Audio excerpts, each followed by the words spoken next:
तो मेरे शेरों को सादर प्रणाम। शुरू करते हैं नए आगाज के साथ, नया लेक्चर और नया chapter, lecture number 32, lecture number 32 है ना। तो जितने दांत है 32 के 32 बाहर निकाल दो, आज नया चैप्टर शुरू होगा।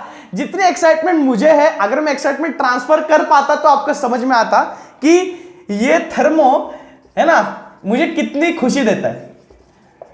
तो जब मैं मेरे कॉलेज में कोई लेक्चर दे रहा था है ना, उस वक्त मैंने एक कुछ लाइन रखी थी कि केमिकल इंजीनियर्स का जो है परमो धर्मा थर्मो करना है ना। तो हमारा परमो धर्मा है थर्मो करना ही करना है, ठीक है। अगर कोई मेरा विद्यार्थी, मेरा शेर आगे जा करके केमिकल इंजीनियरिंग को अपने करियर बनाने की सोच विचार रखता है तो थर्मोडायनामिक्स बेटा तुम्हारे गुरु हैं, इनके पहले हाथ जोड़ लेते हैं हम, ठीक है, क्योंकि इनसे ही तो सारा हमारा आगाज होगा सिस्टम का। अब थर्मोडायनामिक्स में अगर सिखाऊं, आपको सिखाना चाहूं तो सबसे पहले आपको एनर्जी कंसेप्ट पढ़ना पड़ेगा। क्या पढ़ना पड़ेगा? एनर्जी, ठीक है। अब पहले मैं इसका मेथड क्लियर कर दूं आपको। थर्मो यानी कि heat, work and heat together, we can say it as term it as thermo the word or the thermal word you may have heard earlier है ना। 10वीं में thermal word आपने सुना होगा, तो उसके रिलेटेड हीट रिलेटेड ही है। डायनामिक्स आपको पता होगा, स्टैटिक और डायनामिक। स्टैटिक यानी कि क्या? जो जिसका मोशन नहीं है, जो एक जगह पे रुका हुआ है। डायनामिक्स यानी कि जो मोशन में। तो ऐसा हीट फ्लो हमें देखना है जो कि एक ही जगह पे हीट इवॉल्व नहीं हो रही है, एनर्जी का ट्रांसफर हो रहा है, थर्मल एनर्जी का यहां से वहां ट्रांसफर हो रहा है, ठीक है। तो एनर्जी टर्म आपको सबसे पहले पता होनी चाहिए कि एनर्जी ट्रांसफर कैसे होती है। जैसे कोई ड्राई सेल है, ठीक है, ड्राई सेल को मैंने रिमोट में डाल दिया।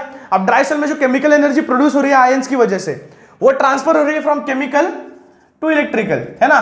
यानी कि वो रिमोट चल रहा है, इलेक्ट्रिकल सिग्नल्स पहुंच रहे हैं वहां तक, टीवी तक, यानी कि वो रिमोट चल रहा है। तो chemical to electrical energy change आ गया वापस। अगर हम और सिंपल एग्जांपल देखें तो समझो कोई डैम ले लो, यहां पे पानी स्टोर्ड है बहुत सारा, और फिर नीचे ऐसा डैम का पानी जाने वाला है। अब जो पानी स्टोर्ड है, every stored object which is going to flow has a potential energy, okay. So इसमें है पोटेंशियल एनर्जी बहुत सारी, है ना। और यानी कि पोटेंशियल एनर्जी, जैसे हम इस पानी को नीचे छोड़ देंगे, इस डैम के गेट्स खोल देंगे, पानी को नीचे छोड़ेंगे, वैसे वैसे पोटेंशियल एनर्जी कन्वर्ट होती जाएगी काइनेटिक एनर्जी में। काइनेटिक एनर्जी बढ़ती जाएगी, पोटेंशियल एनर्जी कम होती जाएगी। तो any body in the virtue of motion, the energy by it is termed as kinetic energy, we can say, ठीक है। तो डायनामिक स्टेट में जो भी इसकी एनर्जी वाटर फ्लो की, हम काइनेटिक एनर्जी को कहेंगे। तो जितने एनर्जी फ्लोज है या चेंजेस है, उसके बारे में जो इंफॉर्मेशन देता है किसी भी सिस्टम में अगर कोई एनर्जी चेंजेस आ रहे हैं, ठीक है, उसके बारे में जो इंफॉर्मेशन देता है, हम कहे थ्योरेटिकली या हम कहे न्यूमेरिकली, हम कहे प्रैक्टिकली, जो भी इंफॉर्मेशन है सारी थर्मोडायनामिक्स का सब्जेक्ट हमको प्रोवाइड करता है, ठीक है। अब थर्मोडायनामिक्स में हमको किसी भी रिएक्शन का या किसी भी सिस्टम का, उसमें मैकेनिज्म उसका क्या हो रहा है, या वो किस रेट से हो रहा है, यानी कि फास्ट हो रहा है, स्लो हो रहा है। अब एनर्जी चेंज तो हो रहा है, वो थर्मोडायनामिक्स हमको सिखाएगा कौन सा एनर्जी चेंज है, कौन सा नहीं है, कैसे हो रहा है। लेकिन जो रेट है एनर्जी चेंज का, यानी कि chemical to electrical energy change हो रही है, potential to kinetic energy change हो रही है, लेकिन उसको देर कितनी लग रही है, रेट ऑफ द केमिकल, ठीक है, रेट ऑफ द रिएक्शन और rate of the system to transform the energy, that transformation can't be studied in thermodynamics। वो एक लिमिटेशन है। जैसे जैसे थर्मोडायनामिक्स के लॉज आप पढ़ते जाओगे, आपको धीरे धीरे समझता जाएगा। और अगर मैं गलती नहीं कर रहा हूं तो मैं सबसे पहले आपको थर्मोडायनामिक्स का फर्स्ट लॉ अभी के अभी बता दूंगा, जो कि आप बाद में सीखने वाले हो, लेकिन आपको अभी पता चलना जरूरी है। थर्मो का फर्स्ट लॉ ये है, first law is law of conservation of energy. Law of conservation of energy का law of conservation of energy law आपने पढ़ा होता, वही थर्मो का फर्स्ट लॉ है, ठीक है। थर्मोडायनामिक्स सुनने में जितना हार्ड लगता है, जितना एनर्जी चेंजेस हम इसमें देखेंगे, जितना हमको लगता है सिस्टम ये वो, लेकिन थर्मोडायनामिक्स उतना ही ज्यादा सिंपल है अगर समझ में आ जाए तो, ठीक है। तो आपकी एकदम सही उम्र है। थर्मोडायनामिक्स आपके सामने जो इंट्रोड्यूस हुआ है, इससे आपके दिमाग के काफी दरवाजे एनर्जी को लेकर के खुल जाएंगे, ठीक है। सबसे पहली बात तो कंसेप्ट क्लियरेंस पे हम थोड़ा ध्यान देंगे। थर्मोडायनामिक्स में सबसे पहले आज हम देखेंगे बेसिक्स को, यानी कि क्या, हम ओपन सिस्टम, क्लोज सिस्टम और आइसोलेटेड सिस्टम के बारे में पढ़ेंगे। उसके बाद हम पढ़ेंगे isobaric process, isochoric process, isolated process, adiabatic process, इन चीजों को। फिर उसके बाद हम पढ़ेंगे state functions and we can study path functions, है ना। इसका जो एक्चुअल थ्योरी है वो शायद हम इस लेक्चर में ना देखें। उसके बाद जो है मैं आपको फ्लो बताऊंगा कि थर्मोडायनामिक्स जो पढ़ते समय हमारा फ्लो कैसे जाने वाला है। कुछ हमारे वर्क और एनर्जी के डेरिवेशंस है, उसको हमको बहुत ठीक से करना पड़ेगा because they are the most important at this point of view in the basic, in the starting. उसके बाद पिस्टन सिलेंडर का एग्जांपल है गैसेस को लेकर के, जो हमेशा के लिए हमारा एक जिंदगी का हिस्सा बन जाता है अगर हम थर्मो सीख रहे हैं तो रेगुलरली। तो ये सारी चीजें हम एक आपको ऊपर के लेयर में यानी कि डिस्कस करेंगे आज थोड़ा सा, और जितना लेक्चर हो सके उतना जहर में कतई तबाही बनाने की कोशिश करूंगा ताकि आप बोर ना हो, आपको चीजें समझ में आए। तो थर्मोडायनेमिक्स का फर्स्ट लॉ जहां हम रुक गए थे मैं बताने वाला था। थर्मोडायनेमिक्स का first law is the law of conservation of energy. Energy can neither be created nor be destroyed, it can only be converted from one form to another form। ठीक है, एक एनर्जी से लेकर दूसरे एनर्जी तक convert हो सकती है। ठीक है, जैसे कि बहुत सारे एग्जांपल्स हैं, अब एग्जांपल देने जाएं। ठीक है, अब देखो बहुत सारे ऐसे एग्जांपल्स हैं जहां पे हम कहते हैं कि इंजन, गाड़ी का इंजन क्या करता है, गाड़ी का इंजन पेट्रोल डालते हैं गाड़ी में, ठीक है, कंबशन होता है, उसके बाद जो हीट एनर्जी रिलीज होती है वो कन्वर्ट करता है मैकेनिकल एनर्जी में, जिससे कि टायर घूमने लगते हैं हमारे। ठीक है, तो ऐसा एक एग्जांपल हुआ। ऐसे बहुत सारे बेसिक एग्जांपल आप डे टू डे लाइफ में स्टडी कर सकते हो, देख सकते हो, जहां पे एनर्जी का कन्वर्जन एक फॉर्म से दूसरे फॉर्म में हो रहा है। ठीक है, तो जैसे कि बहुत सारे यहाँ पे इलेक्ट्रिकल इंपल्सेस का साउंड इंपल्स में कन्वर्जन होता है। बहुत सारे ऐसे एनर्जीज हैं जहां पे हम कंप्यूटर यूज करते हैं, लैपटॉप यूज करते हैं, जो कि है ना ऐसे एनर्जीज को कन्वर्ट करने की कैपेसिटी रखते हैं। तो फिर थर्मोडायनामिक्स का फर्स्ट लॉ उसी चीज को सेटिस्फाई करता है कि आप एनर्जी का कन्वर्जन कर सकते हो, बस एनर्जी को क्रिएट नहीं किया जा सकता नई तरीके से, है ना, या उसको डिस्ट्रॉय नहीं किया जा सकता हमेशा के लिए। यानी कि अब साउंड एनर्जी आ रही है कहीं से, साउंड एनर्जी आई, ला भाई तेरी एनर्जी पकड़ के मैं डिस्ट्रॉय कर दूं। ठीक है, अगर उसको मार के आप चुप करा रहे हो तो चुप हो जाएगा, लेकिन आप साउंड एनर्जी को आप डिस्ट्रॉय करने की कोशिश करोगे, या कोई भी एनर्जी आप ले लो जो वास्तव में है उसको आप डिस्ट्रॉय करने की कोशिश करोगे, इट कांट बी डिस्ट्रॉयड। तो बेसिक से बेसिक मैंने आपको बता दिया, आप थोड़ा सा सोच सकते हो। ठीक है, किस विस्तार में अगर मैं बता रहा हूं तो डाउट्स होंगे तो पूछ लो। थर्मोडायनेमिक्स में जो डाउट्स हैं बहुत ही सिली भी होते हैं और बहुत ही अच्छे भी होते हैं। तो जितना ज्यादा मुझे थर्मो के डाउट्स अच्छे से मिलेंगे, सिली भी होंगे, तो हम उसको अच्छे से यहाँ पे डिस्कस करेंगे, क्योंकि थर्मो क्लियर होना बहुत जरूरी है। ऐसा नहीं कि मेरा पसंदीदा सब्जेक्ट है इसलिए, ताकि आपके जो न्यूमेरिकल्स में डिफिकल्टी आते हैं बच्चों को थर्मोडायनेमिक्स में, वो मैं सॉल्व कर सकूं, कंसेप्चुअली थियोरेटिकली जो क्लियर नहीं होते वो मैं क्लियर कर सकूं। ठीक है, तो उसके बाद हम जैसे देखेंगे ओपन, क्लोज और आइसोलेटेड सिस्टम। अब मैं चाय पी रहा हूं, किचन में से मेरी मम्मी ने चाय लाके रख दिया टेबल पे। अब जो चाय है रूम टेम्परेचर और चाय का टेम्परेचर दोनों में फर्क है, that's called temperature difference. Temperature difference and this temperature difference is the driving force for the transfer of energy. अगर समझ में ना आए तो सुन लो। अब देखो, अगर टेम्परेचर डिफरेंस ना होता तो क्या ऐसा होता कि जो चाय का टेम्परेचर है, जो हीट एनर्जी है वो रिलीज हो जाती बाहर, है ना, एनर्जी बाहर रिलीज हो रही है ना, चाय से हीट एनर्जी रिलीज हो रही है, और जिसकी वजह से क्या हो रहा है, टेम्परेचर धीरे धीरे कम होता जा रहा है। और वहां तक कब होगा, जब तक कि room temperature is not equal to the T temperature, we can say. ठीक है ना, तब तक चाय ठंडी होगी जब तक चाय का टेम्परेचर रूम टेम्परेचर तक ना रीच हो जाए। तो उसको हम कहेंगे as in a equilibrium state, we can say, where temperatures of both the states are equal. We have a system and we have a surrounding. So यहां पे बात समझ लो मेरी कि मैं सिस्टम और सराउंडिंग के बारे में बातें कर रहा हूं। सिस्टम और सराउंडिंग, आपको यही भाषा थर्मोडायनेमिक्स में इस्तेमाल होगी कि there is a system and there is a surrounding. A part of universe which is chosen to do a specific function is called the system in thermodynamics. ठीक है, बेसिक डेफिनेशन है, टेक्स्ट बुक की है लेकिन मुझे रटी हुई है, text book यहां पे नहीं है कहीं पे। ठीक है, तो सिस्टम की डेफिनेशन ऐसी है कि a part of universe, universe में एक ऐसा कोई जगह, कोई पार्ट मैंने चुना है जहां पे मैं मेरा स्पेसिफिक गिवन टास्क, मेरा फंक्शन कर सकूं, ठीक है, उसको हम कहेंगे सिस्टम। और बाकी का बचा हुआ यूनिवर्स होगा सराउंडिंग, जो कि उसमें नेगेटिव या पॉजिटिव तरीके से कंट्रीब्यूट कर सकता है। जैसे मुझे चाहिए कि वो सिस्टम ठंडा हो जाए, तो मैं सराउंडिंग की मदद लूंगा, यानी कि सिस्टम को खोल दूंगा या सिस्टम को ओपन रखूंगा, जिससे क्या हो जाए, वो जल्दी से ठंडा हो जाए। और अगर मुझे सराउंडिंग से पॉजिटिविटी इस तरह से चाहिए होगी, मदद इस तरह से चाहिए होगी कि सराउंडिंग कोई कंट्रीब्यूशन ना करे, यार मैं जो हीट कर रहा हूं ना, सराउंडिंग उसको ठंडा करने की कोशिश कर रहा है, वो टेम्परेचर डिफरेंस ला रहा है, उसमें टेम्परेचर डिफरेंस ला नहीं रहा है, टेम्परेचर डिफरेंस तो है ही, लेकिन क्या कर रहा है, वो सराउंडिंग नेगेटिवली इंपैक्ट कर रहा है। मुझे मेरे प्रोसेस को ठंडा करना नहीं है, मुझे मेरे प्रोसेस को मेंटेन करना है टेम्परेचर को, ठीक है।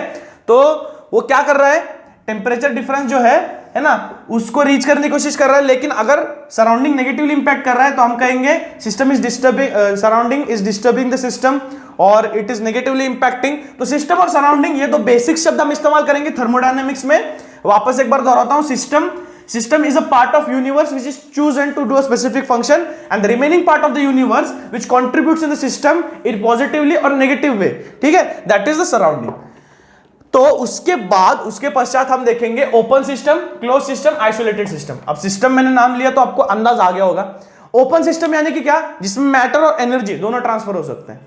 मैटर यानी कि क्या, सिस्टम में आपका जो भी मैटर रखा हुआ है, सिस्टम में आपका जो भी मैटर रखा हुआ है, यानी कि जैसे समझ लो कोई इवेपोरेटिव सब्सटेंस है, कोई वोलेटाइल सब्सटेंस है, मैंने ओपन रख दिया उसको। ओपन यानी कि सच में ओपन, ऐसा इसमें कुछ लॉजिक नहीं है, टेक्निकल भाषा नहीं है। ओपन यानी कि सच में ओपन सिस्टम। मैंने एक जार लिया जो कि उसका ढक्कन वगैरह कुछ लगाया नहीं, मैंने ओपन सिस्टम में रख दिया सराउंडिंग में। तो अगर वोलेटाइल है तो मैटर ट्रांसफर होगा from system to the surrounding. Okay, matter is transferring from the system to the surrounding in an open system.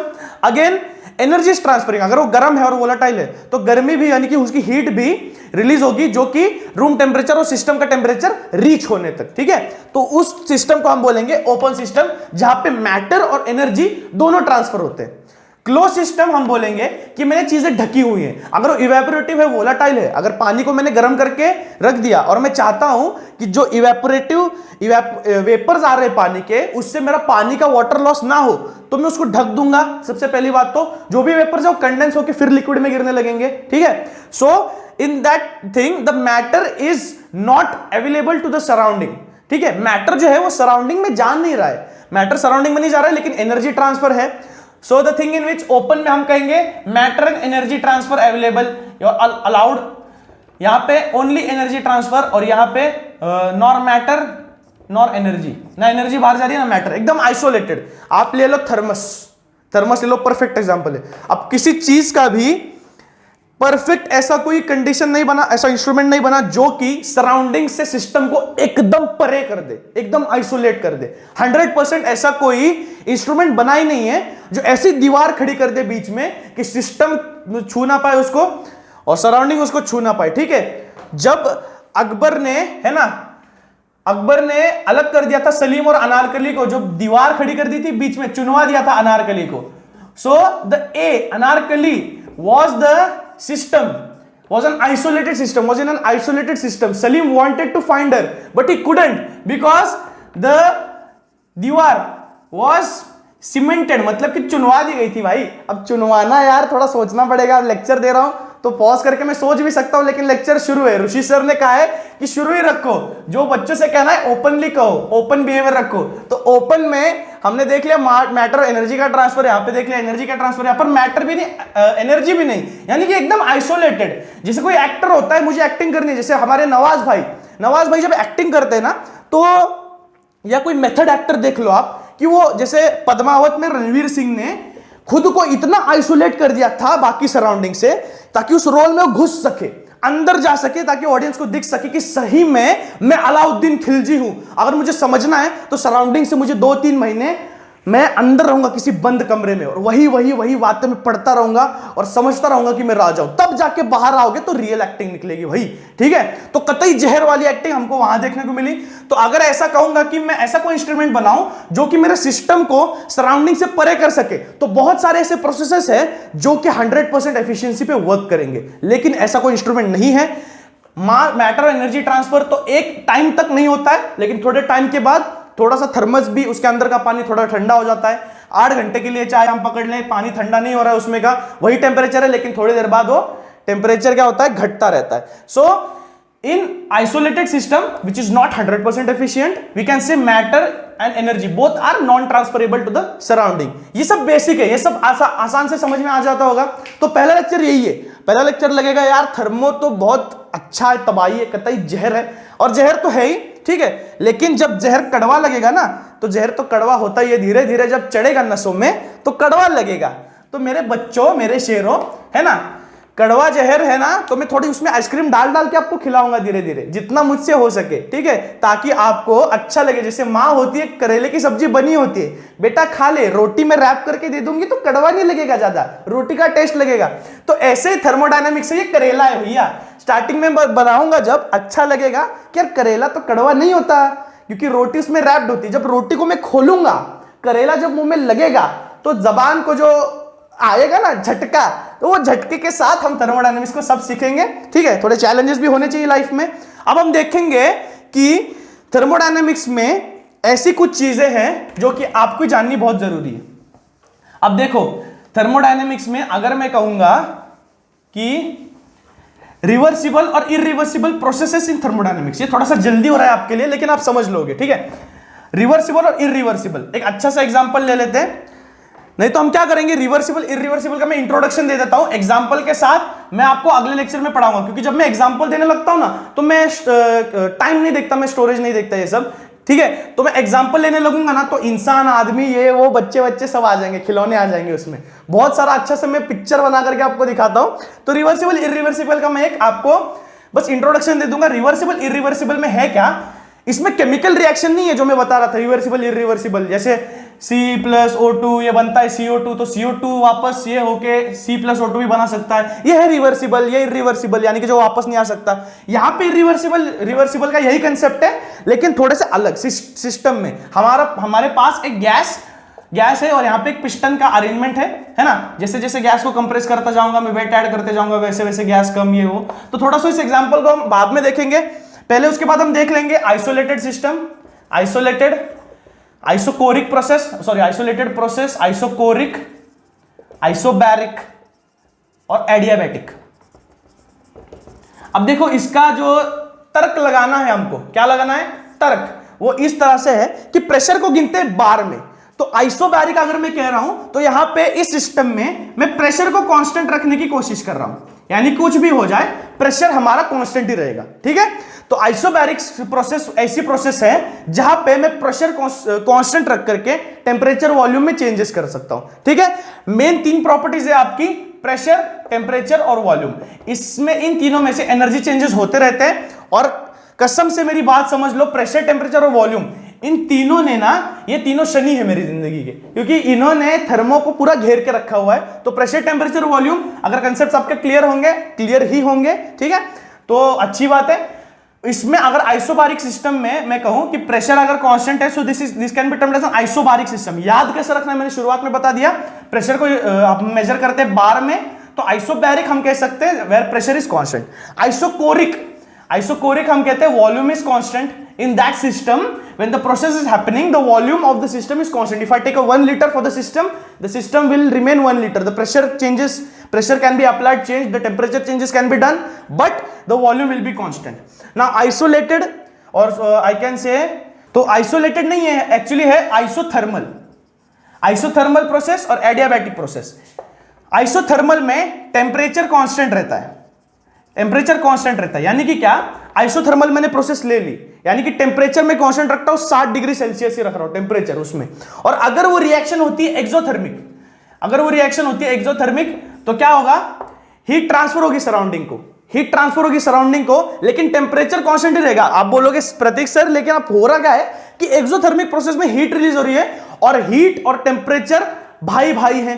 Heat release होगी तो टेम्परेचर बढ़ेगा. लेकिन आइसोथर्मल में क्या होता है, जब एक्सोथर्मिक प्रोसेस होता है, तो बाकी के अलाउंस है कि ताकि वो हीट रिलीज कर सके एनवायरनमेंट में, जिससे कि ऐसा हो कि एक्सोथर्मिक अगर प्रोसेस है, एक्सोथर्मिक प्रोसेस जो हीट रिलीज हो रही है, ठीक है, उससे टेम्परेचर हम बढ़ने नहीं देंगे. हम क्या करेंगे, हीट जो है वो रिलीज हो रही है, हीट एनर्जी को अलाउड है कि वो सराउंडिंग में जा सके, जिसकी वजह से जो टेम्परेचर अगर 60 डिग्री मेंटेन्ड है तो 60 डिग्री सेल्सियस ही मेंटेन रहेगा। So in this thing in isothermal process the temperature remains constant but the heat can change. अब हीट का सिंबल अगर मेरे बच्चों को पता नहीं है तो शेरो हीट का सिंबल होता है क्यू।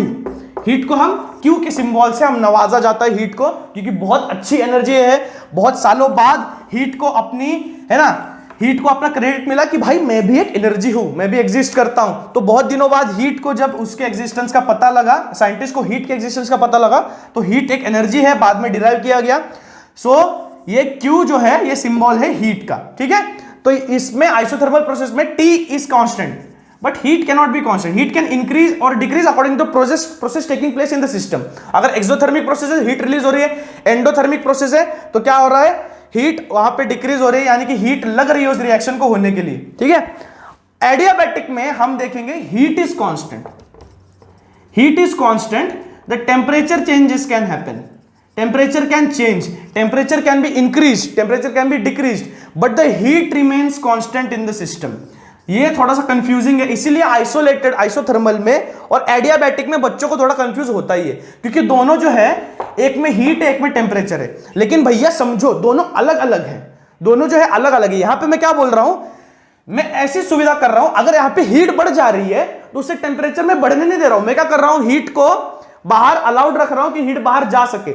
यहां पे हीट कांस्टेंट है, यानी कि एडियाबैटिक को मैं एकदम स्टील वाला कोटिंग दे दूंगा, यहां पे एक्सोथर्मिक को एंडोथर्मिक को क्या हो रहा है, एक्सोथर्मिक को एंडोथर्मिक को टेम्परेचर भले ही जितना चेंज हो लेकिन हीट कांस्टेंट रहती है उसमें, है ना, हीट कांस्टेंट रहती है, टेम्परेचर भले ही जितना चेंज हो। यहां पे टेम्परेचर चेंज नहीं होने दे रहा हूं मैं, चाहे हीट जितनी बढ़ जाए, हीट जितनी भी बढ़ जाए मैं टेम्परेचर चेंज नहीं होने दे रहा हूं। हीट अगर हीट बढ़ेगी तो मैं इसमें थोड़ी रख रहा हूं सिस्टम में, मैं उस हीट को अलाउ कर रहा हूं कि वो बाहर जा सके।